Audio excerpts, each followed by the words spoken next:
What's going on, everybody? Welcome back to another episode of the Fans View podcast.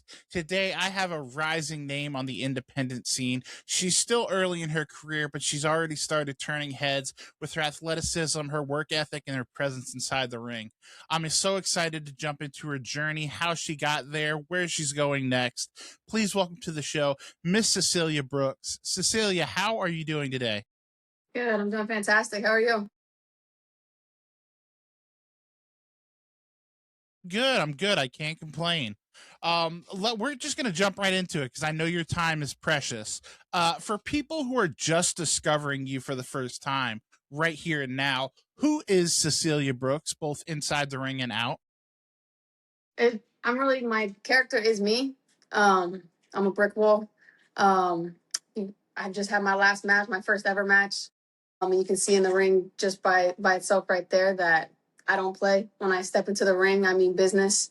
There's no friends, no nothing. So when I'm in the ring, it's just strictly business. I love it. I can appreciate that no nonsense attitude. Were you always a wrestling fan growing up, or is that something that kind of developed later on? Yeah, since I was about 7 or 8, um, I can't even remember. I think my mom's boyfriend at the time put it on and I was like, oh, what's this? And I just fell in love with it ever since. And I just never stopped watching every week. And I was just such a huge fan ever since. I love it. Who are you watching? Who are some of your favorites growing up? John Cena was my favorite ever. Um, and then I love Natalia, Nikki Bella, the Bella twins. Them growing up, those were my favorites. So Okay. All right. I like that. At what point did it go from obviously being a fan and watching it on TV to thinking like, I think I want to do this. This is something I want to pursue. um, I feel like every person that's ever watched wrestling always was like, I want to be a wrestler at some point in their life. With me though, obviously forever, but taking it serious, I would say 4 years ago. I lived in Ohio and I was just like, screw it. I packed my bags and moved to Florida by myself, and came here and started pursuing it. About 2 years after I moved here, I started taking it serious. So I've been wrestling training for about 2.5 years, and taking it serious for the over the last 8 to 9 months. And now here I am doing shows and moving up from there. Love it. Well, being from Ohio, how obviously Florida's a hotbed for wrestling, so I understand how you end up in Florida. But I know you train at Devon Dudley's school specifically. How did you end up there as opposed to the seemingly endless amounts of wrestling schools, especially down there in Central Florida? Yeah, so I had known somebody that was in the business before I had moved here, and they suggested him. Okay. And I knew who Devon was, so I knew it wasn't going to fail me coming here no matter what. So I just felt like that was a great fit for me. Okay. Well, what was your first day of wrestling training like? Everybody always thinks they want to be a wrestler until it's time to do squats and run the ropes until you puke and then Yeah, start doing bumps. What was your first day? yeah, it's definitely humbling. I was expecting to just go in there and be like, "Oh, this is easy. I watched it forever," but no. It was terrifying, honestly. When I got there, I saw everyone already knowing what to do. They were in there doing crazy stuff, and I'm like, "Oh wow!" So it definitely doesn't help your confidence. Right. Um, but again, in order to wrestle, I feel like you have to have true passion for it. You can't just say, I want to wrestle. You have to have the passion Agreed. for it because you're not going to go in there and want to take all that pain and take all the things that you're taking and be able to Yeah. continue to want to do it. You have to love it. So it definitely was hard, but I think I got through the hard parts of building the calluses and stuff of the pain, like running the ropes and stuff. But yeah, I love definitely. that, and running the ropes. That's a perfect segue. Running the ropes is one of those things that people don't necessarily understand. Is one of the more painful parts, especially in Yeah. the beginning. What was the hardest part for you early on, physically? Was it running the ropes? Was it the bumps, the all that fun stuff? My confidence. Um, Okay, It's funny actually. Devon told me one time, he was like, when you first came in, I knew I was gonna push you to your limit to see if you would quit. He goes, I thought you were gonna quit. So when I was running the ropes, my back was all black, had bruises all over my body. He's like, I thought for sure you weren't gonna come in the next day, and he goes, you did. So you proved everything to me right there. But no, that was the easy part. I was expecting pain. I was expecting to go through a lot. It's just the mindset of it is probably the most difficult part, is to put right. your mind through all that and just keep going and see that people are 10 times better than you. when you first start, and you just have to build your way up to that point. And I think now Right. that's where I'm at, is I built myself up to that point where now I'm like a veteran at the school. Um, Okay. and I kind of Oh, help people keep that confidence that are just starting to, because I was in their shoes at one point. yeah, absolutely. No, well said. I like that. Who would you say have been some of your biggest influences so far? Obviously, you talked about Devon specifically. Are there any other coaches, trainers, even peers that you've been in the ring with here recently that Yeah, have really influenced you? yeah. We have a trainer, Dan Carr. He's been at Devon's school since it's open. He's the one that kind of will tell you how it is, the harsh truth. So he definitely helped. I like that though. I like someone that's going to push me and tell me if I'm doing something wrong. Um, Right. and then again, there's just a lot of our trainers. Kiki Roberts, he's one of our trainers at the school. Just his mindset of everything, seeing how he pushes all of us to do better and genuinely wants to help us. Um, and like if you make a mistake, they don't make you feel like you're wrong. They'll keep Right. you to push you to keep going. So I think that's a big thing with us at DEA is we're all a family and we all want each other to do better. And it's okay to fail for Yeah, now. So yeah, I absolutely. definitely. Yeah. Absolutely. It definitely sounds like a healthy environment. Well, I want to kind of take a turn and talk about your character just a little bit. You said in the beginning, like you are a no nonsense, no shit taken ass kicker.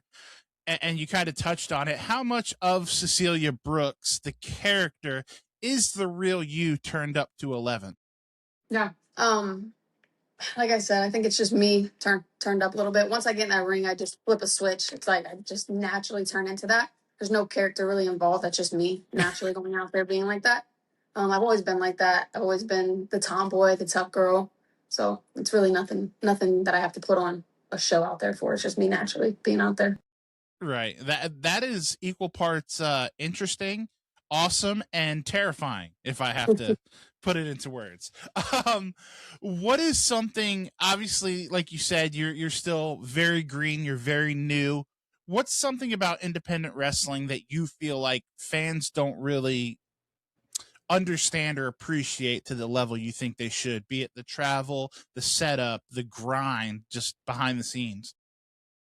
I actually think a lot of the indie fans are like the biggest fans. Like they go all out. They are diehard fans. They will show up for a little indie show and support like it's the biggest superstar in the world.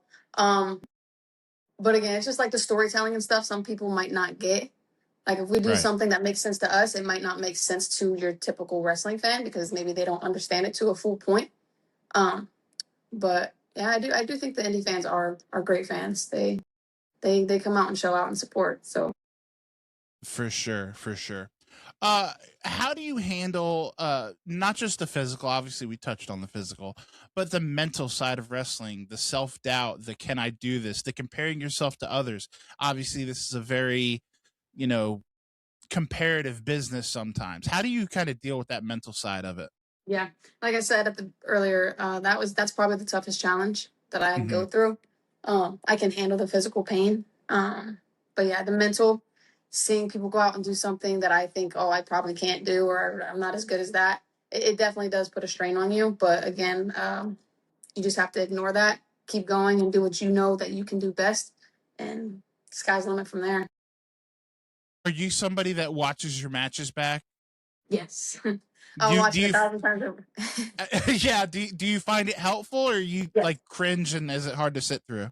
No, I find it helpful because it's like a lot of that stuff could be on the fly of something that you just go out there and naturally do, and you can be like, oh, I can do this better for next time. So it almost helps you. It's like studying. You study film, watch football practices and stuff like that. Right. Something it helps you realize what you can do better next time, and maybe do something a little more. Even like the small things like that we notice. We know we mess up if we mess up something, but the fans won't. So I feel like we critique Absolutely. ourselves harder on that. Right. But again, it's just all mental. This is a mentally challenging Yeah, no, that I mean business. that's a fantastic attitude for somebody, you know, as young as you to already have developed. So, you know, hats off to you. Um if you could wrestle anyone right now, and obviously the answer is always somebody in WWE or AEW, but if there's someone you could work with right now on the independent scene that you haven't had the chance to step in the ring with, who would that be? Man, that's a tough question because my first opponent was Amber Nova, and she's out there. So like, I'm already blessed and happy that I was able to have my first opponent as Amber Nova. That's someone that I was looking forward to wrestle one day, and it Yeah, happened to be my first opponent. Um, yeah, I love it. Hey, you're in Florida, so the sky's the limit. yeah, Obviously, the independent scene in Central Florida alone is thriving. So, um, being so early into your career and so early in this journey, what are your goals short term, like over the next couple years? What do you hope to accomplish just in the next year or so? Honestly, my short goal would be to make it to NXT or at least have a tryout. Um, I know people who have plenty of tryouts and they don't make them all right away. Just even Right. have a simple tryout would be a huge goal for me. Okay. Um, on the other side of that, when you're not wrestling, what's a normal day look like for you? Obviously, you're in very good shape, so I'm sure the gym is a big part of it. Yeah. So I'm at the school 3 days a week. I work, and I'm kind of boring. I don't like to go out. I don't like to party, but I like to be at home and maybe have a glass of wine. I love sports, football and basketball time. That takes over my entire life. But yeah, I like to play basketball outside, and just watch reality TV. Simple. Hang out with my family, my friends. I'm not mad at that. I'm certainly not mad at that. As we kind of round this thing out, looking back, what would today's Cecilia tell the version of herself that was walking into Devon School for the first time? Good question. Keep going, because there was a lot of times that I just was like, I'm too scared to go. I don't want to go anymore. Quit. Um, but just to keep going, and eventually you'll make it to the top. You just keep pushing yourself to do the very best you do, and Hell that's yeah. where I am now. Hell yeah. And we can't let you get out of here without me asking you my two favorite questions. The first of which being, and we kind of touched on it with you being a homebody, but aside from wrestling, outside of the business, away from the ring, this is the Fans View podcast. So, what are you a fan of? Like I said, football, basketball, sports take over my life. So when it's time, I'm like, no one talk to me. I am here Sunday, Saturday. No one talk to me. I am home watching sports. But yeah, wrestling has been my whole life. So it's hard to answer that question. I'm very family oriented. So anytime that I can be with my family, my friends, I take fully time with that. Yeah, just Okay. my friends and my family and everything. Do we have a team? Who are our teams? I'm a Browns fan, Oh, sadly. you poor thing. And then LeBron James is my favorite basketball player. So wherever he goes, I'm at. So right now it's You're in he's limbo. in trade. Yeah, he's in trade talk. So wherever he goes this season, I'll be there. Okay, hey, I respect it. I can appreciate someone that's just ride or die for LeBron. I can appreciate that. Um, Last but not least, and this is my favorite question to ask anyone. Uh, Given your youth, given your inexperience thus far, how do you define success at this stage of not just your career but of life in general? Success to me isn't all about money. Of course, money's great, but I think just being happy. If I'm Hmm. if I'm happy with myself and where my life's at, then that's all that matters. So just being happy where I'm at is very successful to me. I love that. I love that so much.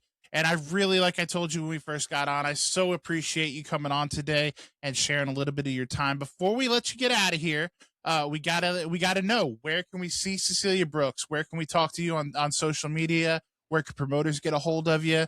The floor is yours, ma'am, to plug away. Yes. So my Instagram is Cecilia Brooks __. That is my Instagram. My email is in my bio on Instagram. So if you want to book me, have any questions, you can send me an email through that.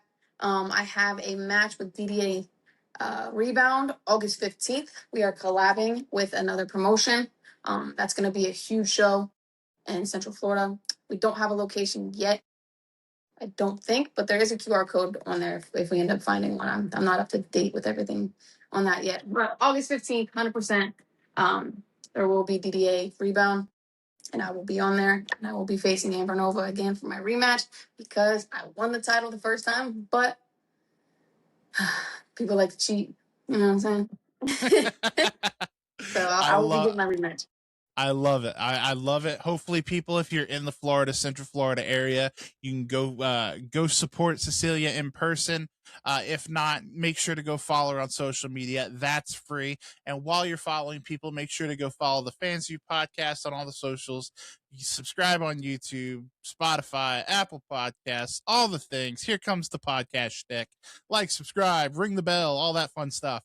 But make sure you give Cecilia some love. She needs your support. She wants your support. Damn it, you're going to give it to her. And when you're done, make sure at the end of the day, you guys call your mom. If you haven't liked or subscribed, you're going to be joking me.